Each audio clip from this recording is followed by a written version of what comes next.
మళ్ళీ మళ్ళీ kidney stones రాకుండా ఉండాలన్నా, స్టోన్ సైజ్ పెరగకుండా ఉండాలన్నా కొన్ని జాగ్రత్తలు పాటించాల్సి ఉంటుంది.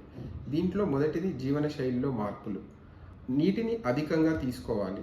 నీటి వినియోగాన్ని పెంచడం ద్వారా యూరిన్ అవుట్పుట్ 2 లీటర్ల కంటే అధికంగా ఉండేలా చూసుకోవడం ద్వారా మళ్ళీ మళ్ళీ స్టోన్స్ రాకుండా చూసుకోవచ్చు. రెండవది ఉప్పు వినియోగాన్ని తగ్గించాలి. 2 గ్రాముల కన్నా అధికంగా ఉప్పు లేకుండా చూసుకోవడం ద్వారా స్టోన్ సైజ్ పరిమాణం పెరగకుండా ఆపవచ్చు.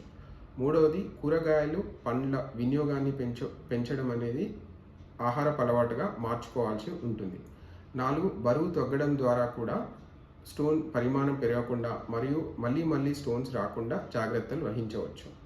24 గంటల యూరిన్లో స్టోన్ కాంపోజిషన్ తెలుసుకోవటము మరియు స్టోన్ పాస్ చేసినప్పుడు దాంట్లో ఏ కాంపోజిషన్ ఉందో తెలుసుకోవడం ద్వారా కూడా కొన్ని జాగ్రత్తలు పాటించాల్సి ఉంటుంది. దీంట్లో మొదటిది కాల్షియం ఇంటేక్. కాల్షియం వినియోగము 800 to 1000 మిల్లీగ్రామ్స్ పర్ డే ఉండేలా చూసుకోవాలి. ఇది డైరీ ప్రొడక్ట్స్ ద్వారా వచ్చే కాల్షియం కావచ్చు, లేదంటే కాల్షియం విరివిగా ఉండే ఆహార పదార్థాలు తీసుకోవడం ద్వారా 800 to 1000 milligrams per day calcium ఉండేలా చూసుకోవాలి. కాల్షియం సప్లిమెంట్స్ జోలికి వెళ్ళకపోవడం మంచిది.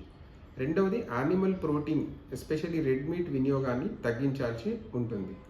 మూడవది మీ యూరినరీ కాల్షియం ఎక్కువగా ఉన్నట్టయితే థైజైడ్ అనే మాత్రల్ని మీ డాక్టర్ ప్రిస్క్రైబ్ చేస్తారు. అలాగే సిట్రేట్ లెవెల్స్ తక్కువ ఉన్నప్పుడు పొటాషియం సిట్రేట్ కావచ్చు, పొటాషియం బైకార్బోనేట్ అనే సిరప్ని వాడటం ద్వారా కూడా స్టోన్ పరిమాణము లేదంటే మళ్ళీ స్టోన్స్ రాకుండా జాగ్రత్త వహించవచ్చు. Thank you.